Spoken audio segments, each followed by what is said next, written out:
Assalamualaikum warahmatullahi wabarakatuh. Halo teman-teman semua, perkenalkan nama aku Misa Alezia. Selamat datang di Santripedia, tempat kamu memperdalam pengetahuanmu tentang Islam.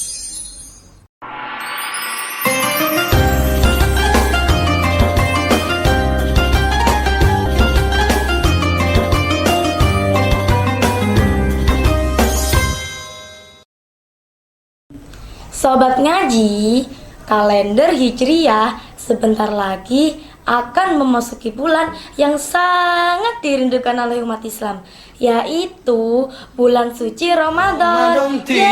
Marhaban ya Ramadan, marhaban.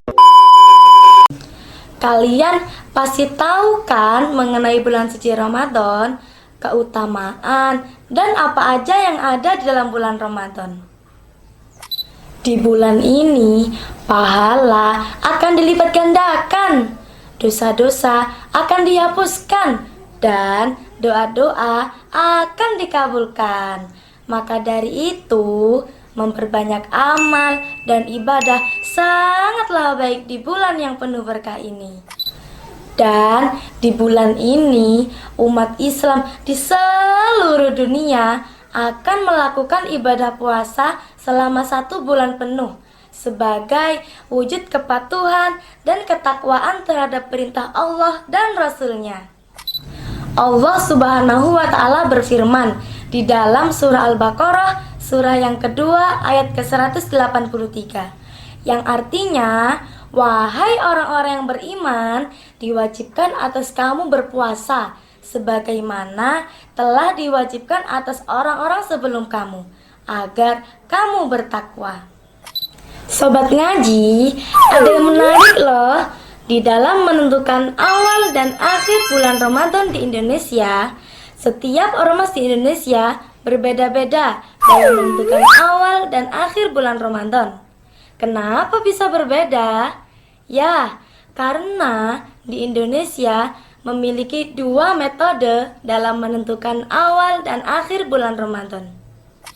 Dilansir dari kompas.com, kapan awal puasa 2022 dan cara menentukan Ramadan, Nahdlatul Ulama, Muhammadiyah, dan pemerintah. Ada 2 metode dalam menentukan awal dan akhir dari bulan Ramadan, yaitu metode hisab dan metode rukyatul hilal. Terus apa sih bedanya dari kedua metode ini? Yang pertama, metode hisab. Hisab itu perhitungan hilal dengan ilmu falak atau ilmu astronomi untuk menentukan keberadaan bulan sabit dimulainya awal bulan. Jadi, dengan hitungan hisab, posisi bulan bisa dihitung secara presisi tanpa harus melihat hilal untuk menentukan awal bulan.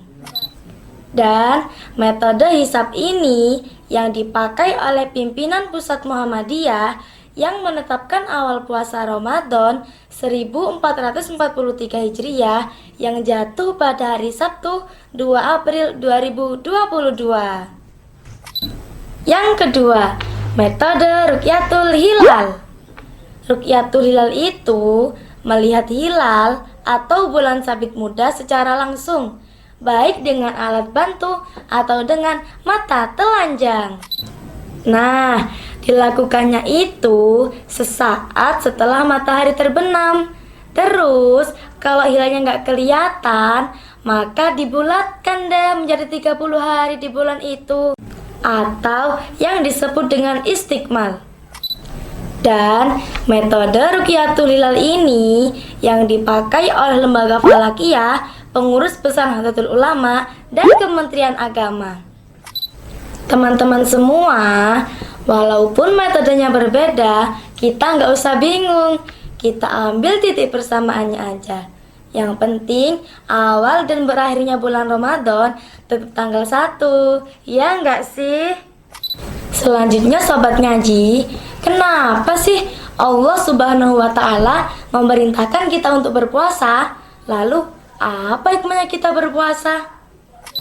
Setidaknya ada 3 hikmah kita berpuasa di bulan Ramadan yang dikutip oleh Nahdlatul Ulama Online.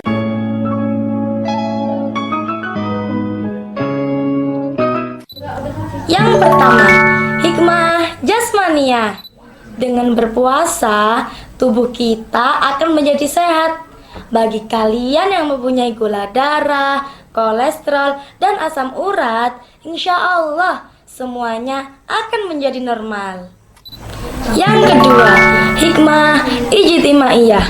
Selama Ramadan, kita akan menjalin silaturahmi antar individu, baik di masyarakat, di kantor, atau tempat-tempat aktivitas lainnya. Kita bisa salat berjamaah di masjid atau di musola, akan menjalin komunikasi dan interaksi aktif antar jamaah. Dan juga bisa meningkatkan rasa persatuan, kesatuan, dan solidaritas sosial. Misalnya, memberikan infak dan sedekah. Itu semua merupakan cerminan tolong-menolong sesama, serta ikut merasakan penderitaan saudara kita yang merasakan kekurangan di antara kita. Yang ketiga, hikmah ruhiyah.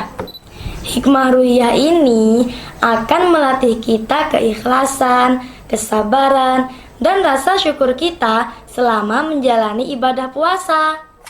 Selanjutnya Sobat Ngaji, di bulan Ramadan ini ada peristiwa penting dalam agama Islam loh. Ada yang tahu nggak nih Sobat Ngaji? Yaitu Nuzulul Quran. Nuzulul Quran atau diturunkannya Al-Quran di bulan Ramadan.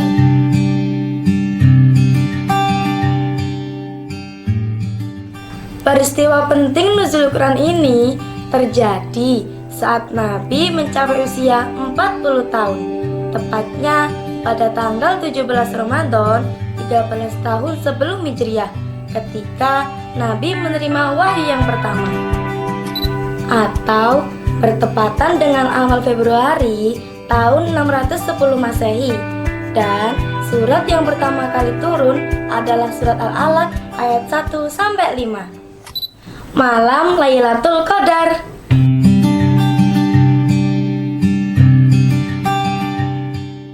Malam Lailatul Qadar itu salah satu keistimewaan yang Allah berikan untuk umat Nabi Muhammad SAW.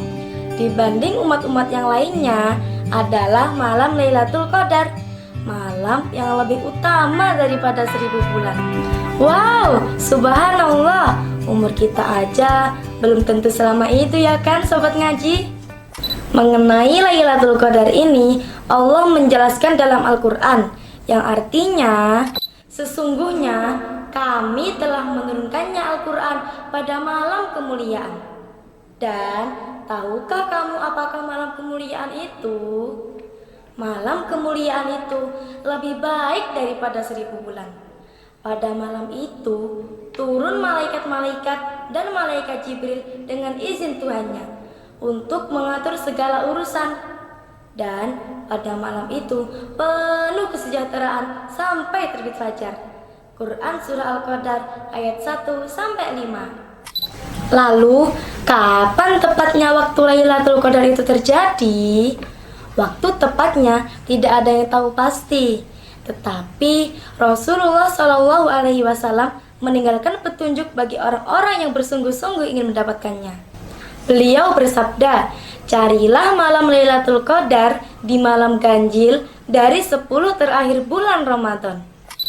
Dalam kitab I'anatul Thalibin, juz kedua, halaman 257, cetakan Alawiyah Semarang, karangan Sayyid Abu Bakar Utsman bin Muhammad Syatu Ad-Dimyati, Imam Al-Ghazali memberi petunjuk mengenai kapan Lailatul Qadar itu akan terjadi. Jika awalnya Ramadan jatuh pada hari Ahad atau Rabu, maka Lailatul Qadar jatuh pada malam ke-29. Jika awalnya jatuh pada hari Senin, maka Lailatul Qadar itu jatuh pada malam ke-21. Jika awalnya Ramadan jatuh pada hari Selasa atau Jumat, maka Lailatul Qadar itu jatuh pada malam ke-27.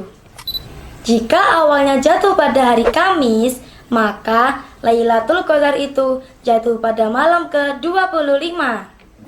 Jika awalnya jatuh pada hari Sabtu, maka Lailatul Qadar itu jatuh pada malam ke-23. Nah, jadi tinggal kita tungguin aja nih Sobat Ngaji, kapan awal Ramadan tahun ini. Selanjutnya Sobat Ngaji, ada banyak amalia sunnah yang mana amalia ini jangan sampai kita lewatkan begitu saja di bulan Ramadan. Apa sajakah amalan ini? Beliau, Syekh Muhammad bin Umar Nawawi Al-Bantani telah merincinya kepada kita semua. Di dalam kitab Nihayatuz Zen fi Irsyadil Mubtadi'in, cetakan Darul Fikr Beirut, halaman 194, beliau menulis ada 10 amalan sunnah yang harus kita pelihara saat berpuasa. Yang pertama, makan sahur. Sebagaimana sabda Rasulullah Shallallahu Alaihi Wasallam yang artinya bersantap sahurlah kalian karena dalam sahur itu ada keberkahan. Hadis riwayat Al-Bukhari. Yang kedua, menyegerakan berbuka puasa. Saat pertama berbuka, sunnahnya dengan kurma. Jika tidak ada kurma, maka dengan air. Sebagaimana sabda Rasulullah Shallallahu Alaihi Wasallam, yang artinya jika salah seorang berpuasa, hendaknya ia berbuka dengan kurma. Jika tidak ada kurma, maka dengan air, sebab air itu menyucikan. Hadis riwayat Abu Daud.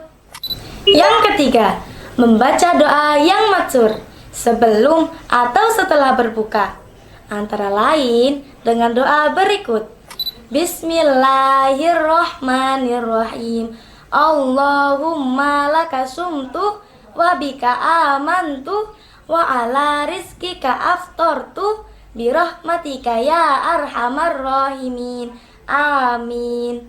Yang artinya, ya Allah, hanya untukmu aku berpuasa, kepadamu aku beriman, atas rezekimu aku berbuka. Berkat rahmatmu, wahai Zat yang Maha Penyayang di antara para penyayang. Yang keempat, mandi besar dari junub, haid, atau nifas sebelum terbit fajar agar bisa menunaikan ibadah dalam keadaan suci. Yang kelima, menahan lisan dari perkara-perkara yang tak berguna seperti berbohong dan ngerumpi. Yang keenam, menahan diri dari segala hal yang tak sejalan dengan hikmah puasa, seperti berlebihan dalam mengadakan makan atau minuman, bersenang-senang dengan perkara-perkara yang sejalan dengan keinginan dan kepuasan nafsu. Yang ketujuh, memperbanyak sedekah, seperti sabda Rasulullah Shallallahu Alaihi Wasallam yang artinya, barang siapa yang memberi makanan kepada orang berpuasa, maka dicatatkan baginya pahala seperti orang yang berpuasa tersebut, tanpa mengurangi sedikit pun pahala dari orang yang berpuasa. Hadis riwayat Ahmad. Kedelapan, memperbanyak iktikaf di masjid. Diutamakan di 10 malam terakhir, sebagaimana Rasulullah SAW mencontohkannya, membangunkan keluarganya, mengencangkan ikat pinggang sebagai bentuk kesiapan menjalankan ibadah. Yang kesembilan, menghatamkan Al-Quran, setidaknya sekali dalam bulan Ramadan. Yang kesepuluh, istiqomah dalam menjalankan amalia Ramadan dan melanjutkan amalia-amalia tersebut pada bulan-bulan berikutnya. Dengan begitu Sobat Ngaji, begitu mulianya keutamaan dan amalan sunnah yang dilakukan pada bulan Ramadan. Semoga kita bisa menjalankan amalan dan ibadah sunnah ini serta siap menyambut bulan Ramadan yang sebentar lagi akan datang. Sekian episode Santripedia kali ini. Aku, Misa Alessia, pasti banyak kesalahan dan kekurangan. Aku minta maaf ya Sobat Ngaji, karena kesempurnaan hanyalah milik Allah Subhanahu wa Ta'ala. Sampai jumpa di episode Santripedia berikutnya. Dadah. Wassalamualaikum warahmatullahi wabarakatuh.